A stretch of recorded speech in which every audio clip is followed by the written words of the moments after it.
Mental toughness is not about being fearless, loud, or endlessly motivated. It is about how you think when pressure shows up, when no one is watching, and when quitting would feel reasonable. Most people believe strength is visible. The truth is, real strength is internal, quiet, and disciplined. It is built in moments that look insignificant from the outside, but define everything on the inside. If you've ever felt frustrated watching others stay calm while you feel overwhelmed, you're not weak. You were just never taught how strong minds actually work. The world praises results, confidence, and success, but rarely explains the thinking that produces them. That thinking is not natural. It is trained. And the people you call the top 1% did not wake up different. They were shaped by how they responded to difficulty, boredom, pressure, and uncertainty. This audiobook is not here to motivate you for a day. Motivation fades, feelings change. What lasts is structure. What lasts is a way of thinking that holds steady when emotions try to pull you off course. Mental toughness is not about forcing yourself to feel good. It is about learning how to move forward even when you don't. At some point, everyone reaches a moment where talent is no longer enough. Effort alone stops working. That is where mindset becomes decisive. The strongest people are not those with perfect discipline or endless energy. They are the ones who have learned how to separate emotion from action, comfort from progress, and identity from mood. You may feel behind. You may feel like others have something you don't. But what you are missing is not ability. It is a blueprint. A way of interpreting stress, a way of responding to failure, a way of staying calm when everything feels urgent. Once that blueprint is installed, your behavior changes naturally because your thinking has changed first. Over the next hour, you will learn how the top 1% think under pressure. Not in theory, but in practice.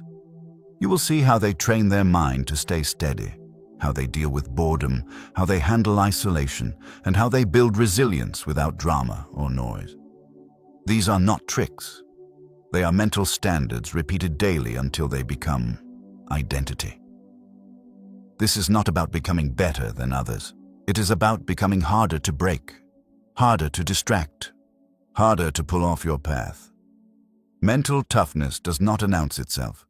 It shows up as consistency, restraint, and clarity when it matters most. Remember this as you continue. You do not need to change everything at once. You only need to adjust how you think in moments of resistance. Each small decision, repeated without negotiation, compounds quietly. This is how ordinary days create uncommon strength and how discipline replaces doubt with calm certainty over time. It is slow, deliberate, and invisible until results finally speak for themselves. As you listen, don't rush. Let the ideas settle. Notice where your current thinking keeps you stuck. Then notice what changes when you adopt a stronger internal standard. This is not a test of willpower. It is an invitation to think differently. By the end of this audiobook, you won't just understand mental toughness. You will recognize it, and once you recognize it, you can begin to build it, quietly, deliberately, and on your own terms. Chapter 1. The top 1%. Separate emotion. From action, most people live as if their emotions are commands. When they feel tired, they stop. When they feel discouraged, they slow down. When they feel anxious, they avoid. Over time, this creates a quiet pattern. Emotions lead, actions follow, and life becomes reactive instead of deliberate. The top 1% operate differently. They feel emotions just as deeply, but they do not allow those emotions to decide what happens next. This distinction is subtle, but it changes everything. Mental toughness does not mean being numb or detached. It means understanding that emotions are signals, not instructions. They provide information, not authority. Fear may signal risk. Boredom may signal repetition. Stress may signal importance. But none of these signals automatically deserve obedience. Most people confuse emotion with truth. If they feel overwhelmed, they assume the task is too much. If they feel unmotivated, they assume progress can wait. If they feel uncertain, they assume they are unprepared. The top 1% pause at this point. They recognize the emotion without surrendering to it. They ask a different question. What does this moment require, regardless of how I feel? This ability is not natural. It is trained. From an early age, many people are taught to chase comfort and avoid discomfort. Over time, this wires the brain to associate relief with safety and effort with danger. Mental toughness begins when this wiring is questioned. Strong minds learn to tolerate emotional discomfort without immediately trying to escape it. Consider how most people respond to pressure.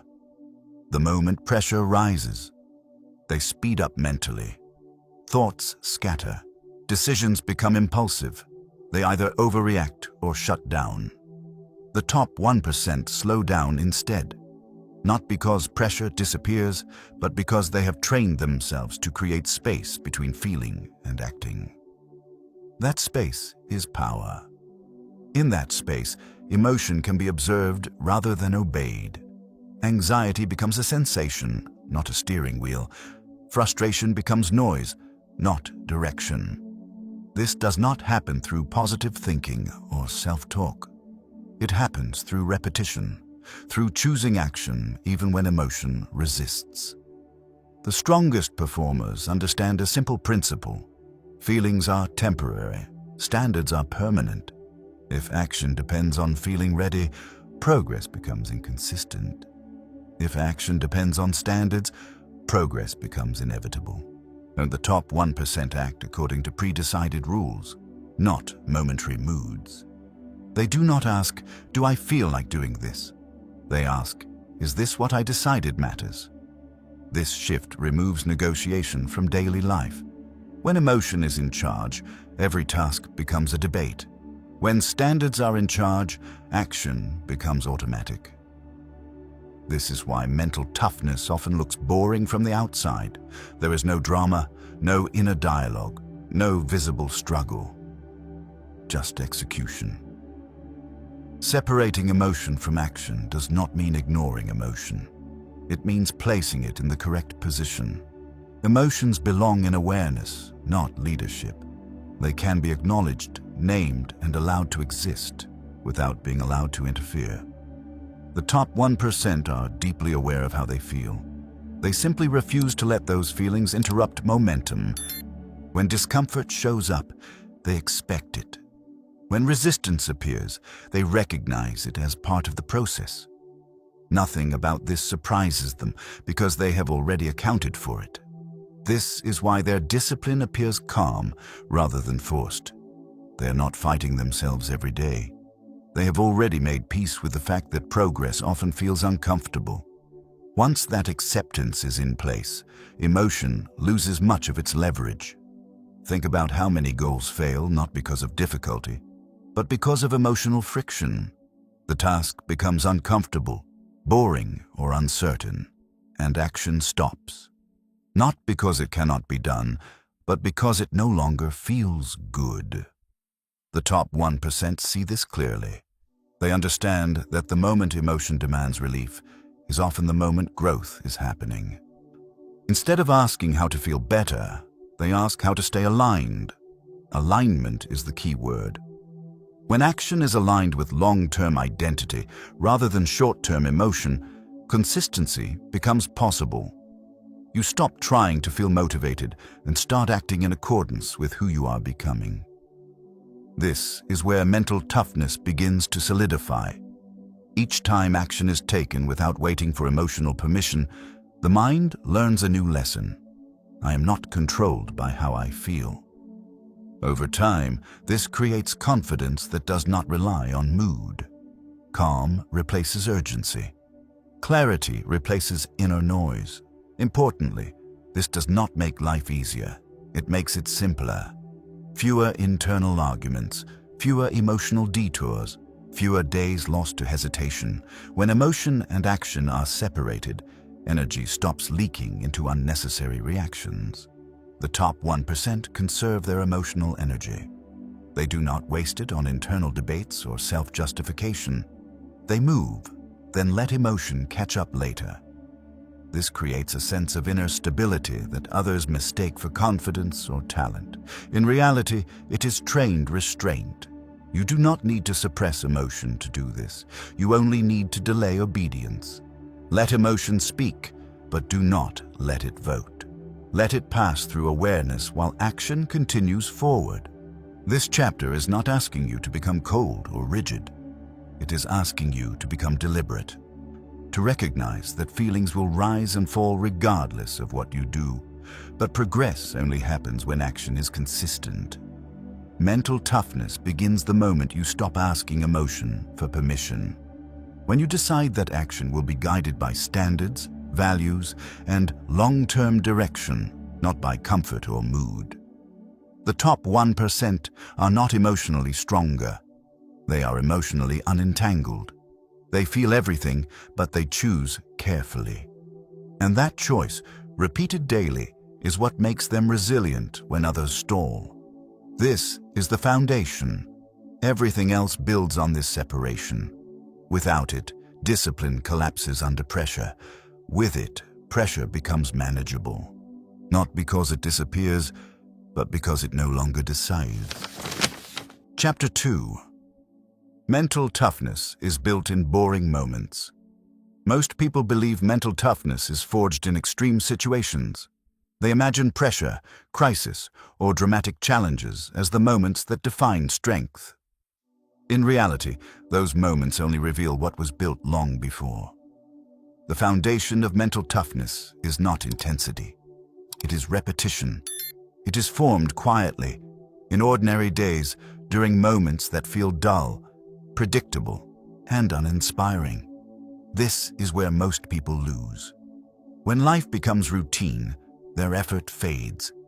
When progress feels slow, they disengage. When nothing exciting happens, discipline collapses. The top 1% understands something critical. Boredom is not an obstacle to growth. It is the environment where growth happens. Boring moments expose who you really are.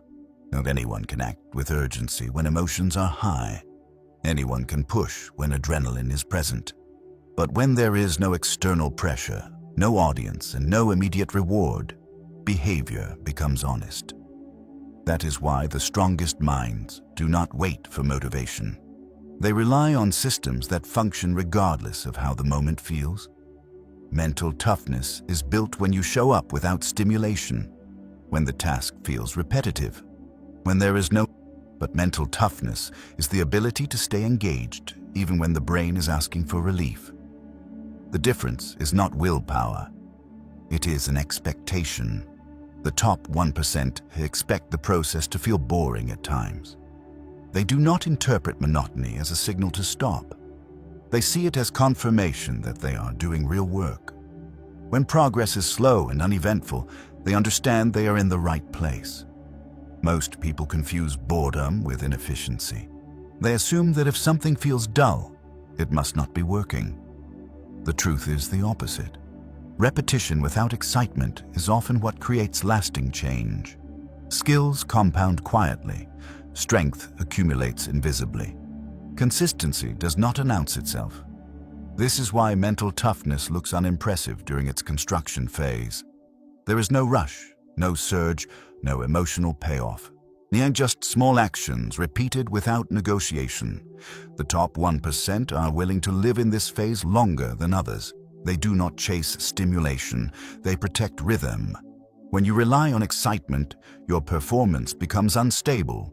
High days lead to effort, low days lead to avoidance.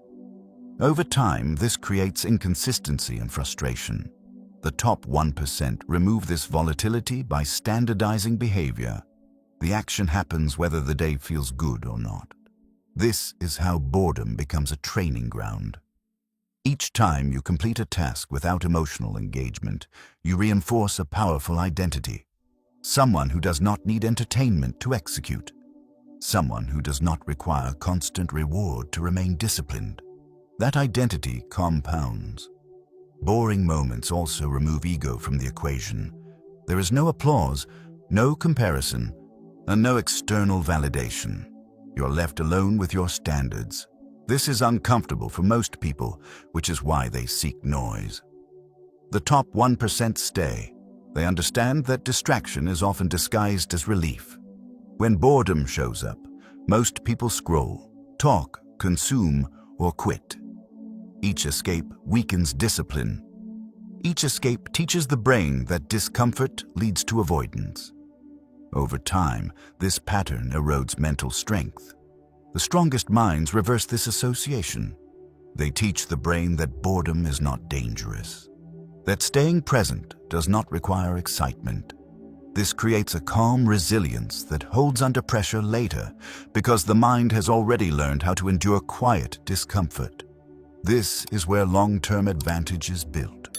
While others seek stimulation, the top 1% refine their ability to persist. Yet while others chase motivation, they deepen their tolerance for repetition. While others stop when it feels empty, they continue. Mental toughness is not loud, it is patient. Think of how many people start strong but fade quickly.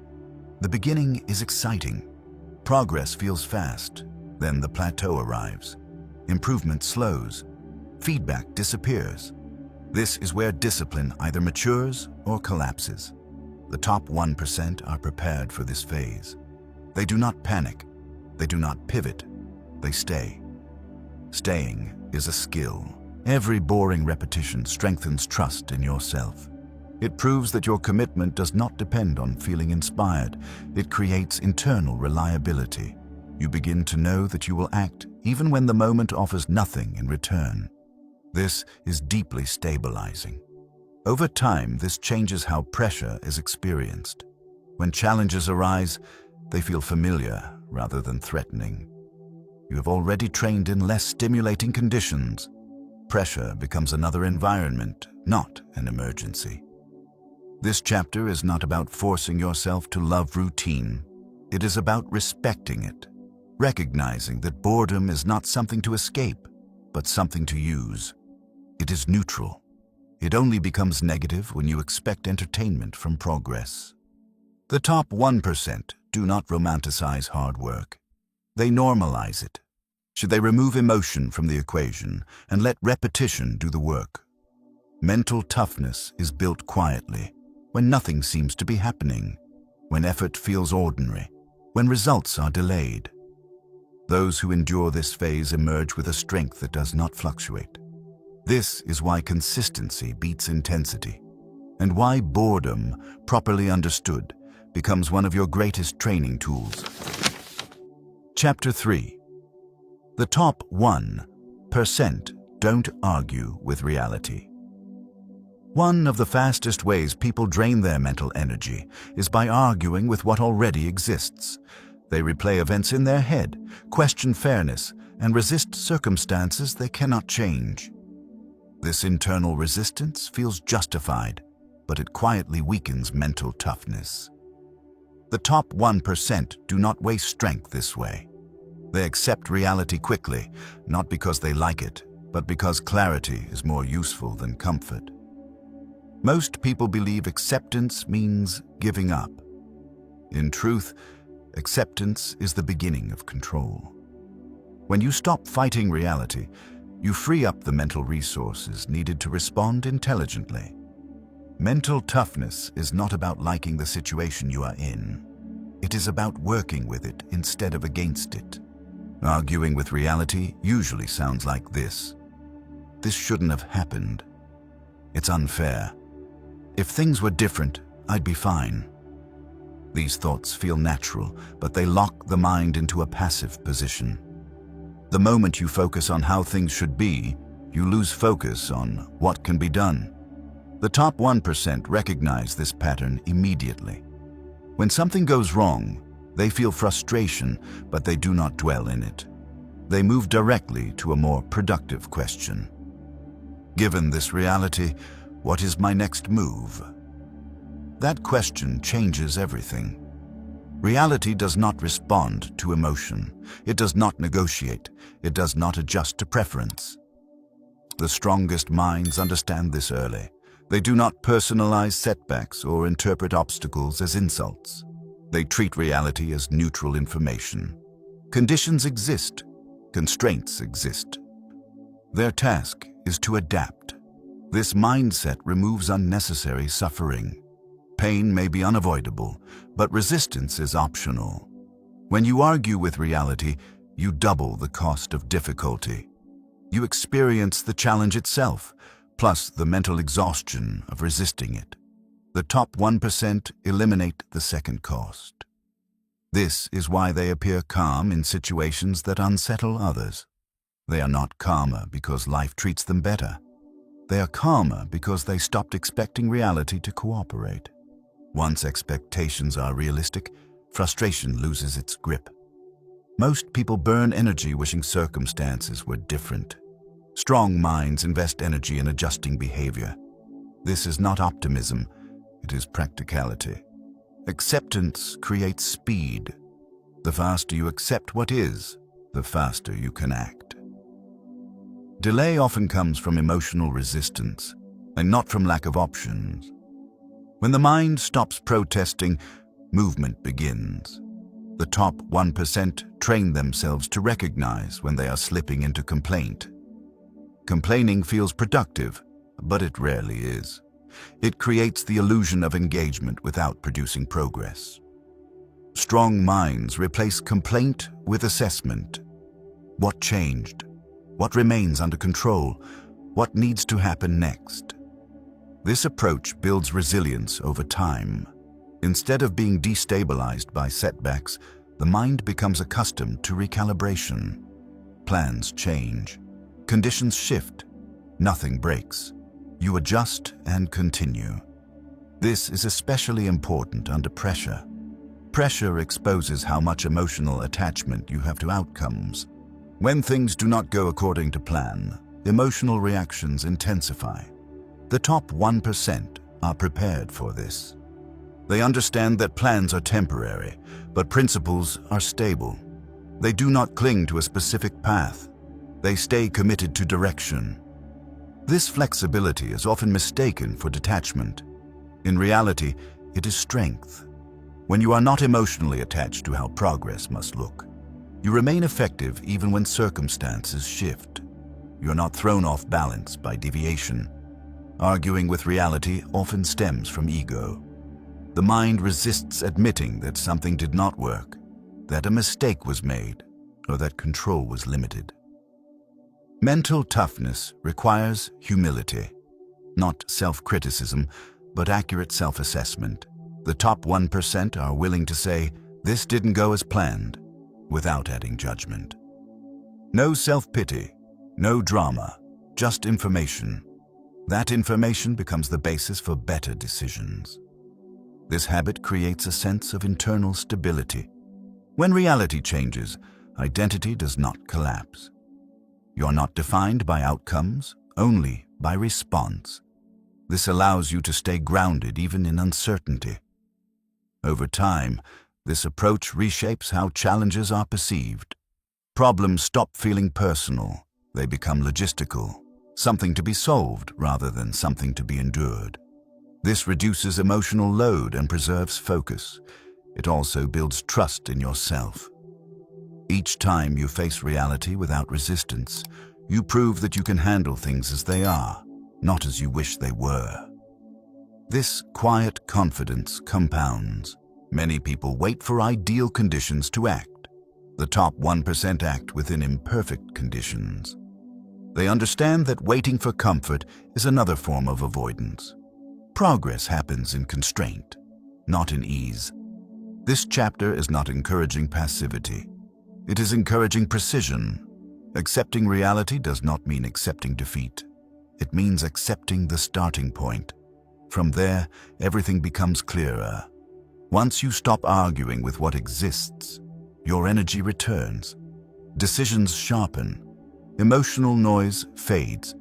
Action becomes simpler. Mental toughness is not built by forcing reality to bend. It is built by learning how to move effectively within it. The sooner you stop resisting the facts of your situation, the sooner you regain momentum. The top 1% do not ask for life to be easier.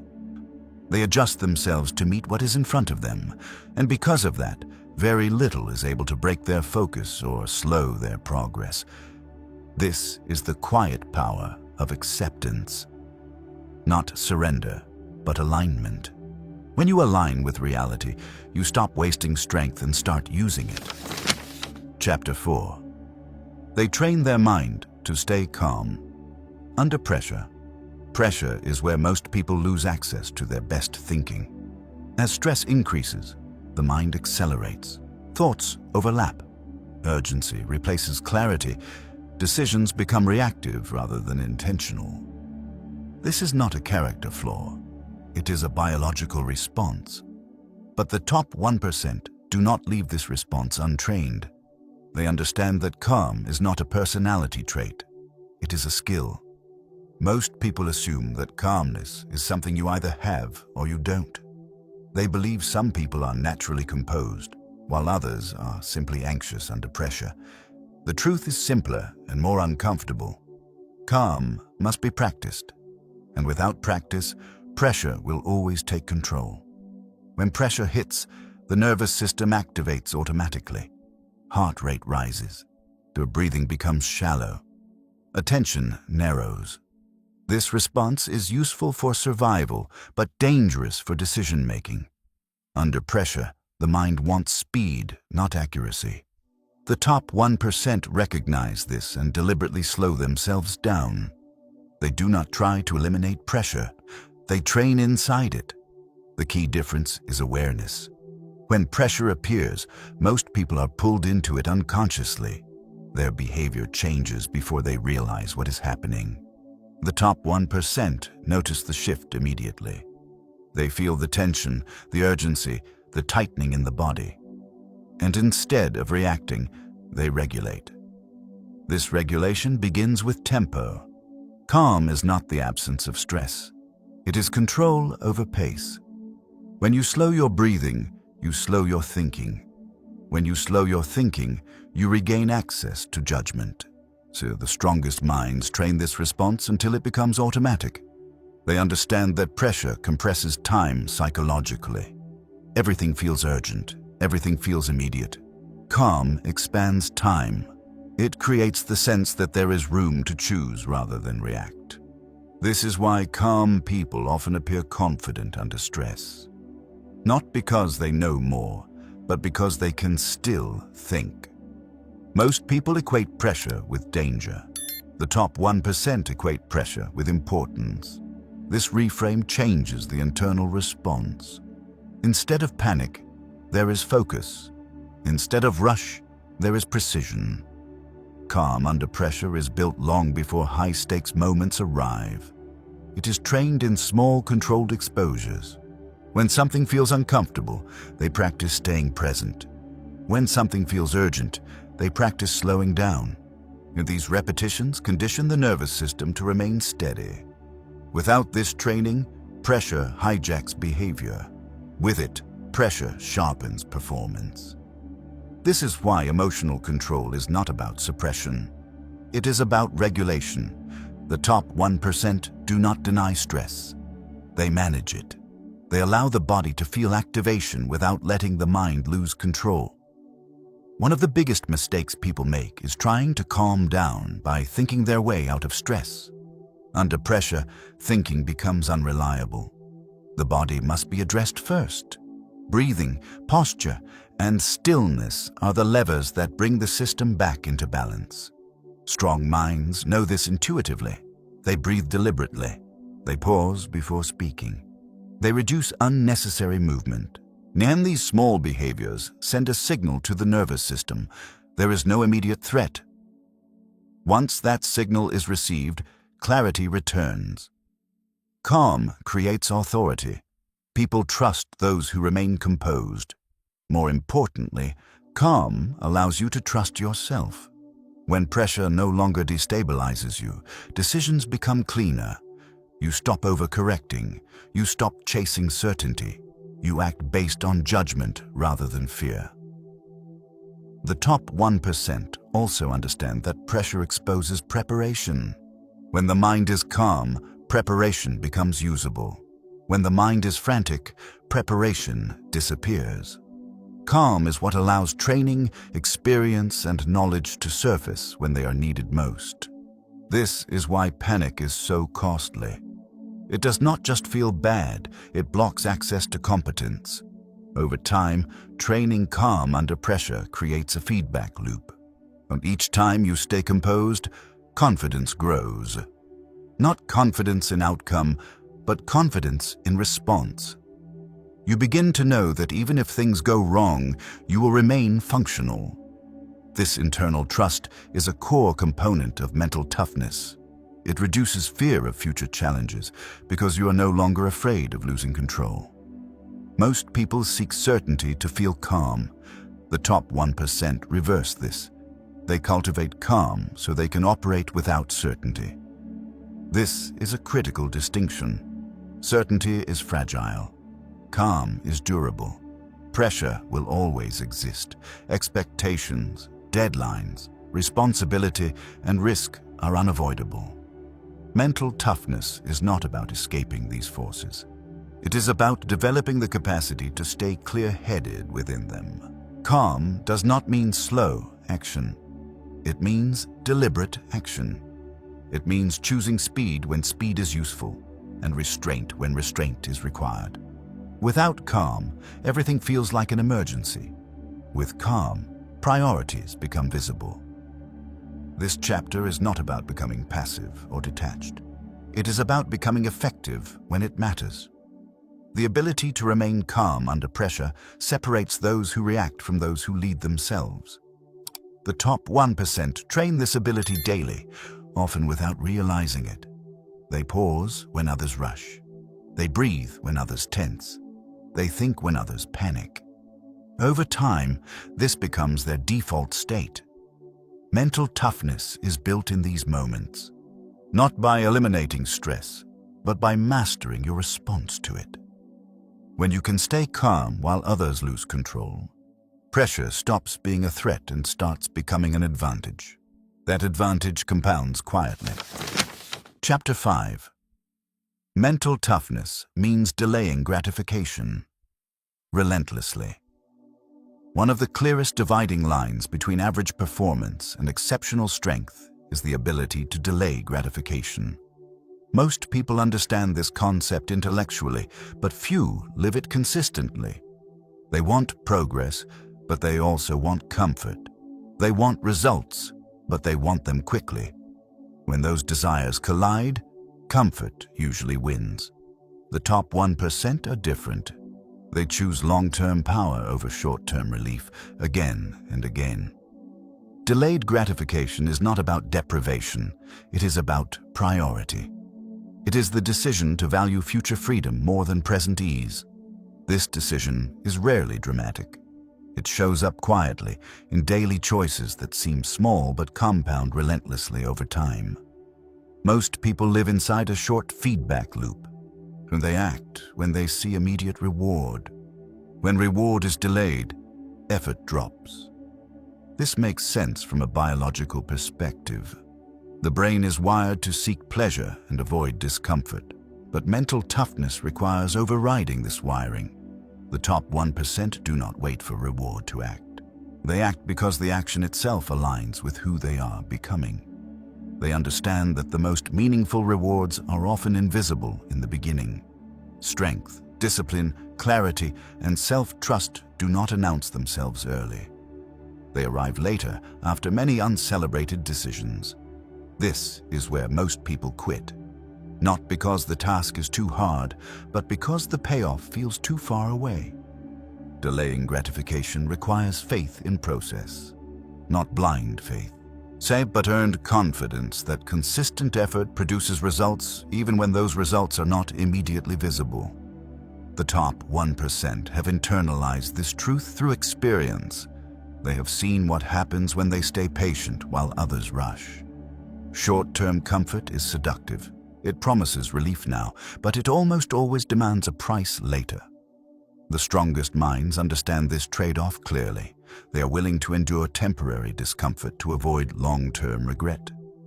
This does not mean they enjoy suffering. It means they tolerate it. Every time you choose effort over ease, you strengthen your ability to choose again. Every time you resist the urge for immediate reward, you expand your capacity for discipline. Over time, this creates a kind of internal authority, till you begin to trust yourself to act in your own long-term interest, even when it feels uncomfortable. Most people cannot sit with discomfort. They rush to relieve it through distraction, indulgence, or avoidance. The top 1% allow discomfort to exist without immediately reacting. This is a critical skill. Discomfort is not dangerous. It is information. It often signals growth. Delayed gratification also changes how time is perceived. When you are oriented toward immediate reward, time feels slow and effort feels heavy. When you are oriented toward long-term outcomes, time becomes an ally. Each day of effort feels like an investment rather than a burden. The top 1% think in longer horizons. They do not ask, "How do I feel right now?"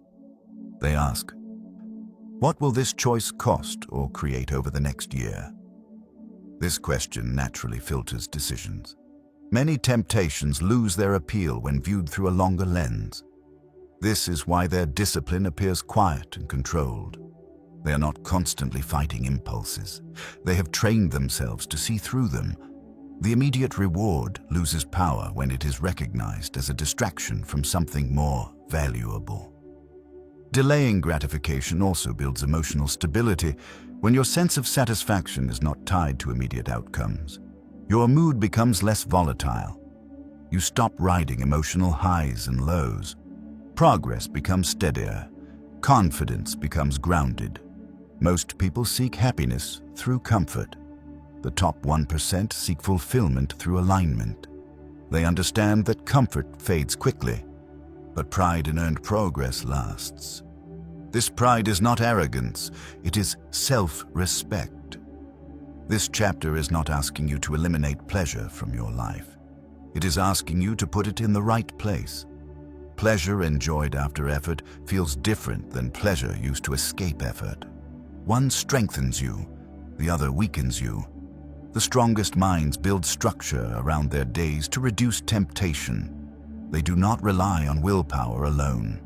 They design environments that make discipline easier and indulgence less automatic. This is not rigidity. It is intelligence. They also accept that progress often feels unrewarding in the moment. They do not expect daily excitement. They expect steady movement. This expectation removes disappointment. When nothing dramatic happens, they do not interpret it as failure. They interpret it as normal. Delayed gratification teaches patience, but more importantly, it teaches self-control. You learn that you are capable of waiting, that you do not need immediate relief to survive. This realization is empowering. It reduces impulsivity and increases intentionality. Over time, this skill reshapes identity. You stop seeing yourself as someone who needs to feel good to function. You become someone who can function regardless of feeling. This is a profound shift. It creates independence from circumstance. The top 1% are not immune to temptation. They simply value something else more. They have clarity about what they are building, and that clarity outweighs momentary desire. Mental toughness grows when you consistently choose the harder option that serves your future self. Not once, not occasionally, but as a pattern. As this chapter is about embracing that pattern, about recognizing that the discomfort of discipline is temporary, but the cost of avoidance is cumulative. Every time you delay gratification, you are not just making a choice. You are casting a vote for the kind of person you are becoming. And over time, those votes create a life that no longer depends on comfort to move forward. Chapter 6. The top 1%. Take full ownership, no exceptions. There is a moment in every person's life where progress stops being limited by ability and starts being limited by responsibility. Most people never recognize this moment. They stay trapped in explanations, circumstances, and conditions that feel reasonable but quietly strip them of power. The top 1% cross a different line. They take full ownership of their life, their outcomes, and their response to everything that happens, without exceptions. Ownership is not about blame. It is about control. The moment you assign responsibility elsewhere, you also assign power elsewhere. You may feel justified, but you become dependent. Strong minds refuse this trade. They understand that even when something is unfair, unexpected, or outside their influence, since their response is always theirs to own. Most people protect themselves emotionally by avoiding responsibility. They explain why something failed. They point to timing, other people, bad luck, or external limits. These explanations may be accurate, but they are rarely useful. Every excuse, no matter how reasonable, delays action. The top 1% see excuses for what they are. Mental pauses that feel safe but slow everything down. Ownership removes those pauses. When something goes wrong, strong minds do not ask who caused it. They ask what now requires action. This single shift collapses hesitation. There is no waiting for clarity, fairness, or permission. There is only response. That response creates momentum, and momentum creates confidence. Taking ownership is uncomfortable because it removes all hiding places.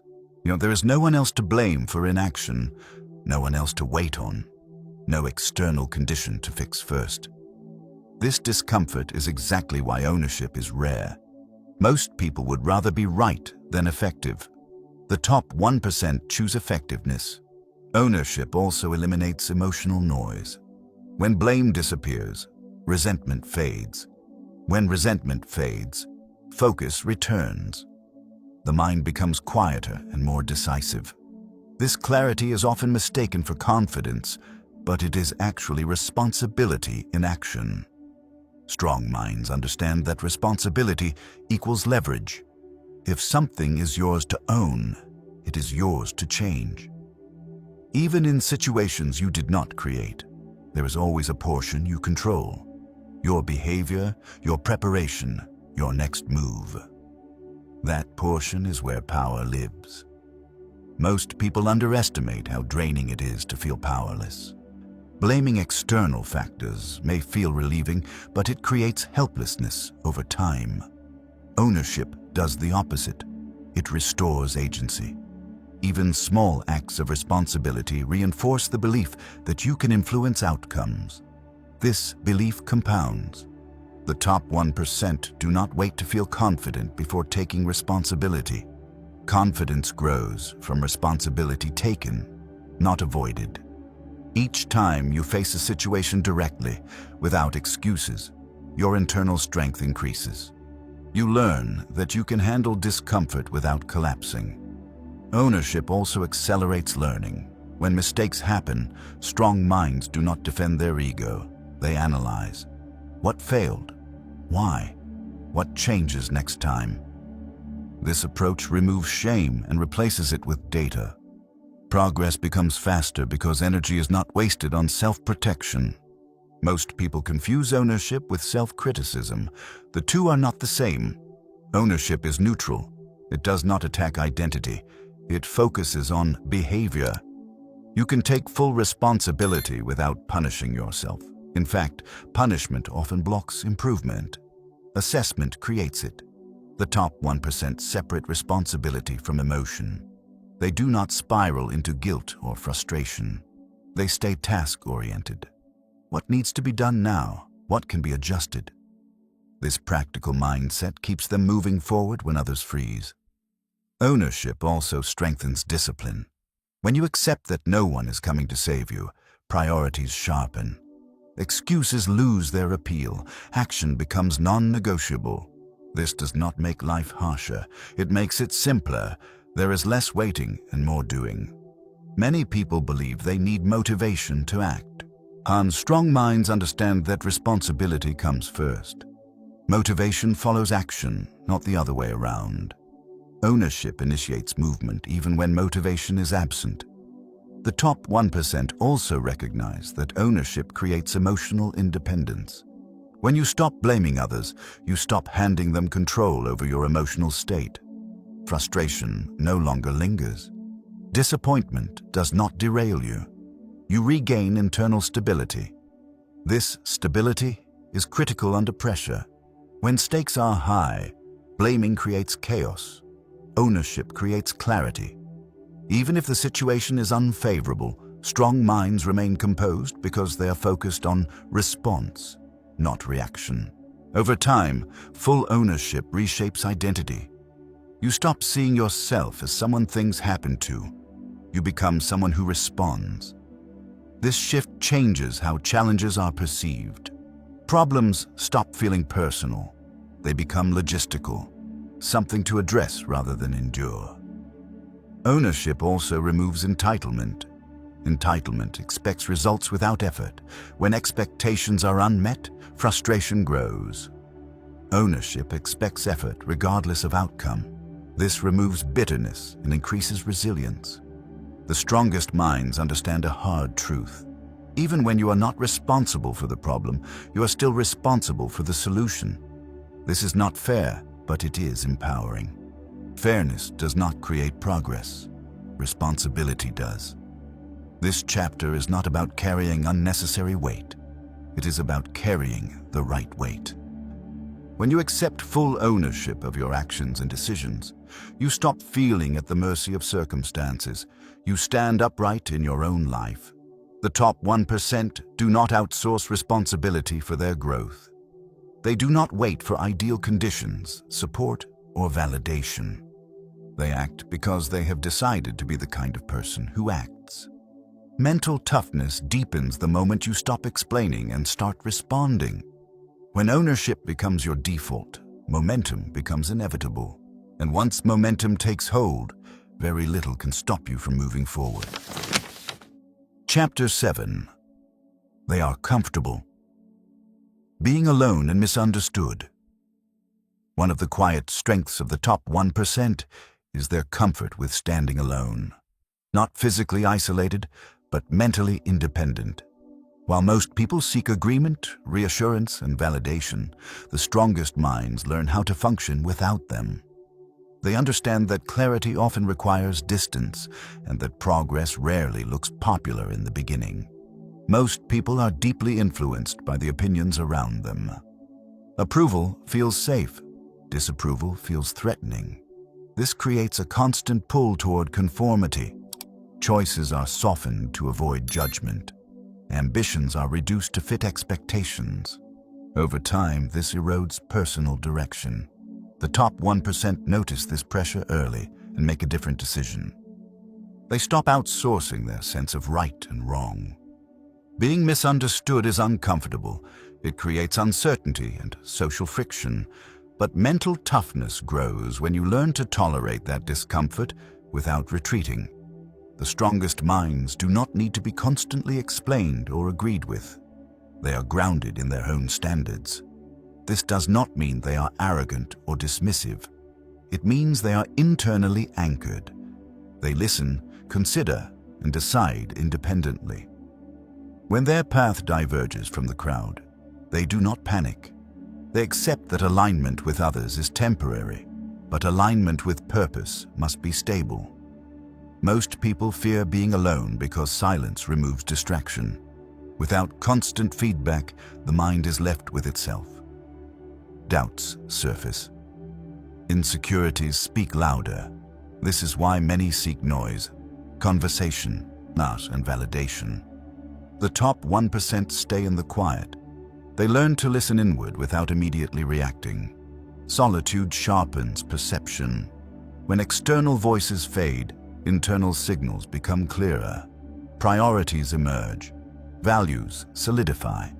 The strongest minds use this clarity to refine their direction, even when it means moving against prevailing opinions. Being misunderstood is often a sign that you are ahead of consensus. New ideas, disciplined habits, and unconventional choices rarely make sense to others at first. The top 1% accept this as part of the process. They do not waste energy convincing everyone. They let results speak later. This restraint is powerful. Explaining yourself excessively often comes from insecurity. Silence, when paired with consistent action, communicates confidence. Over time, those who doubted begin to observe rather than question. Comfort with being alone also reduces emotional dependence. When you no longer need constant approval, your decisions become cleaner. You stop compromising long-term goals to maintain short-term comfort. This independence is essential for mental toughness. Many people confuse loneliness with weakness. In reality, loneliness often appears when you are transitioning away from old patterns. Growth separates you from what is familiar. The top 1% do not rush to fill that gap. They allow it to exist while new alignment forms. This phase can feel isolating, but it is temporary. What matters is how you interpret it. Most people see isolation as a problem. The strongest minds see it as refinement. Being comfortable alone also strengthens discipline. Without external pressure, your motivation must come from within. You learn to act because you decided to, not because someone is watching. This builds integrity. Your actions become consistent regardless of audience. The top 1% also understand that being misunderstood protects focus. When fewer people understand your process, fewer opinions interfere. This creates space for deep work and sustained effort. Progress accelerates in quiet environments. They are selective about influence. Not everyone deserves access to your thinking. Not every opinion deserves attention. Mental toughness includes the ability to filter input without becoming closed-minded. You remain open, but not porous. This balance is rare. Many people swing between isolation and dependence. The strongest minds stand in the middle. They connect when it serves growth and withdraw when it preserves clarity. Being misunderstood also teaches patience. You stop expecting immediate recognition. You learn to operate without praise. This removes entitlement and strengthens internal motivation. Progress becomes its own reward. Over time, this comfort with independence reshapes identity. You stop seeing yourself through the lens of others' expectations. You become less reactive and more deliberate. Choices are made based on alignment, not approval. This does not make relationships impossible. It makes them healthier. When you no longer need validation, connection becomes optional rather than necessary. You choose relationships instead of clinging to them. The top 1% are often described as confident, but their confidence is quiet. It does not demand attention. It does not seek agreement. It rests in consistency. They know who they are becoming, even when others do not yet see it. This chapter is not encouraging withdrawal from the world. It is encouraging independence within it. To be present without being pulled. To listen without being controlled. To stand firm without becoming rigid. Mental toughness deepens when you realize that being alone at times is not a failure. It is a requirement for clarity. Being misunderstood is not a threat. It is a signal that you are thinking independently. Those who can tolerate this phase gain something rare: freedom from the need to be seen. And with that freedom comes focus, discipline, and strength that does not depend on anyone else's approval. Chapter 8. Mental toughness is an identity, not a mood. Most people treat discipline as something they try to access. They wait for the right mood, the right energy, the right mindset. On good days, they act. On bad days, they stall. This creates inconsistency that feels frustrating and confusing. The top 1% solve this problem at a deeper level. They do not rely on mood, they operate from identity. Mood is unstable. It changes with sleep, stress, weather, feedback, and circumstance. If your behavior depends on mood, your progress will always fluctuate. Mental toughness begins when action stops negotiating with feeling. This shift happens when discipline becomes part of who you are, not something you occasionally attempt. Identity answers a different question. Says not, how do I feel right now? But who do I decide to be? That decision changes everything. When action is tied to identity, behavior becomes consistent even when emotions are not. The top 1% do not say, I'm trying to be disciplined. They say, I am disciplined. This is not positive thinking. It is a commitment to a standard. Once identity is set, behavior follows naturally. There is no debate, because the decision has already been made. Most people underestimate how powerful identity is. The brain works hard to stay consistent with self-image. If you see yourself as someone who quits when it gets uncomfortable, your actions will align with that belief. If you see yourself as someone who finishes what they start, your behavior will adjust to match. The mental toughness solidifies when you choose an identity that does not depend on conditions. You stop asking whether you feel motivated enough. You act because acting is what someone like you does. This does not happen overnight. Identity is built through repeated evidence. Each time you act in alignment with a chosen standard, the identity strengthens. Each time you break it, the identity weakens. The top 1% are aware of this feedback loop and use it intentionally. They protect their identity carefully. This is why they care deeply about small promises. Not because the task itself is important, but because breaking promises to yourself erodes identity. Keeping them reinforces it. Over time, this creates self-trust. You begin to believe your own commitments. Most people rely on external accountability. Deadlines, pressure, expectations. These can help temporarily, but they do not build internal strength. Identity-based discipline does not require supervision. It operates in silence. This is why the strongest minds can function without praise or punishment. They are accountable to who they decided to be. That internal standard does not disappear when no one is watching. When discipline is identity-based, resistance loses power. Resistance still shows up, but it no longer determines action. Feeling tired does not change who you are. Feeling discouraged does not rewrite your standards. Action continues because identity remains intact. This creates a deep sense of stability. Life becomes less chaotic internally. You stop riding emotional waves.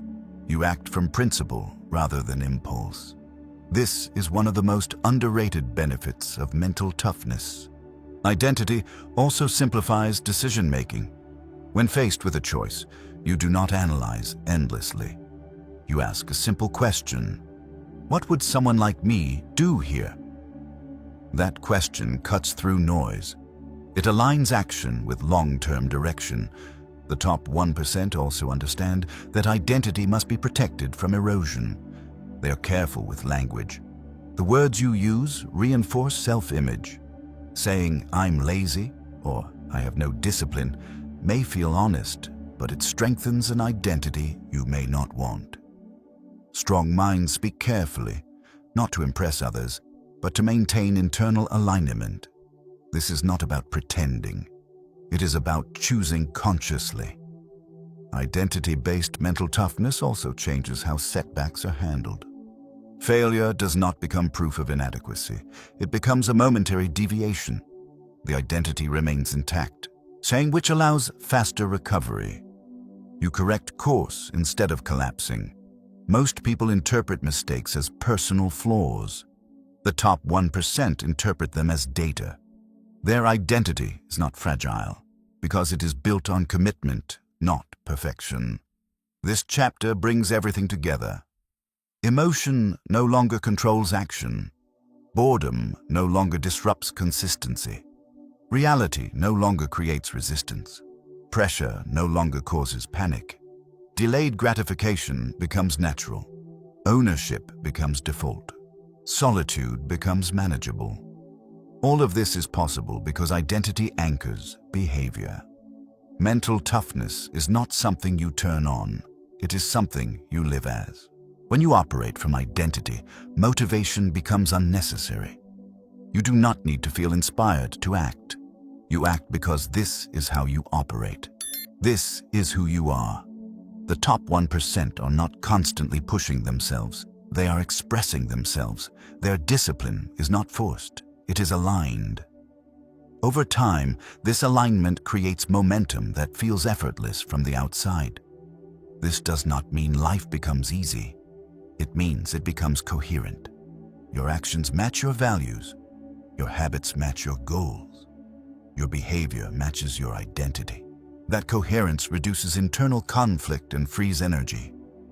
Mental toughness reaches maturity at this point, when effort no longer feels like resistance, but like expression. When discipline no longer feels heavy, but natural. When consistency no longer requires struggle, but flows from decision. This is the final shift, from doing to being. Once you decide who you are and you protect that decision daily, mental toughness stops being something you chase. It becomes something you embody, and from that place, very little can pull you off course. Mental toughness is not a dramatic transformation. It is not a single breakthrough moment or a sudden surge of motivation. It is the quiet result of many small decisions made consistently, often when no one is watching and nothing feels rewarding. What you have explored in this audiobook is not a set of tricks, but a way of operating in the world that compounds strength over time. You have seen that the top 1% do not rely on emotion to guide action. They separate how they feel from what they do. They understand that feelings change, but standards must remain stable. This alone removes a massive amount of internal chaos and creates consistency where others struggle. You learned that mental toughness is built in boring moments, not intense ones. In repetition, in routine, in the days that feel ordinary and unimpressive. And while most people wait for motivation or excitement, the strongest minds show up anyway. That willingness to stay when others drift away is where real advantage is formed. You saw how accepting reality, instead of arguing with it, preserves energy and restores control. Resistance creates suffering. Acceptance creates movement. When you stop wishing things were different and start working with what is, progress becomes possible again. You explored calm under pressure, not as a personality trait, but as a trained response. Calm is what allows clear thinking when stakes are high. It is what keeps preparation accessible when others panic. This calm is not passive. It is deliberate and powerful. You learned that delaying gratification is not about denying yourself pleasure, but about choosing long-term freedom over short-term comfort. Each time you resist immediate relief, you strengthen your ability to stay aligned with your future self. This skill alone separates those who build lasting strength from those who repeatedly start over. You confronted the reality of ownership. That responsibility is not a burden, but leverage.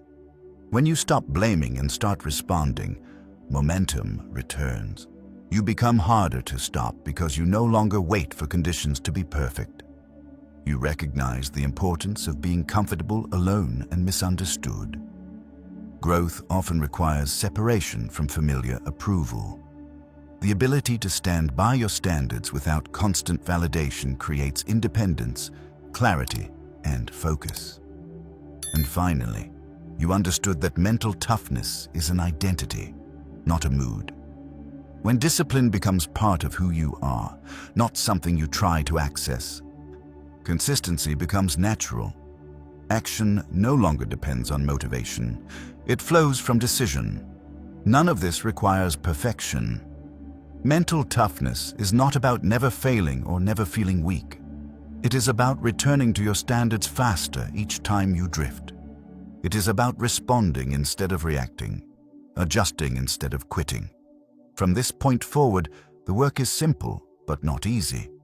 Choose one principle and apply it today, not tomorrow, not when you feel ready.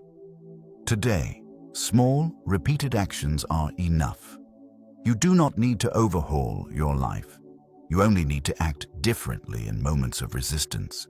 Remember, strength does not announce itself early. It builds quietly. If you stay consistent, the results will eventually speak for you. If this audiobook resonated with you, share it with someone you know who needs it right now.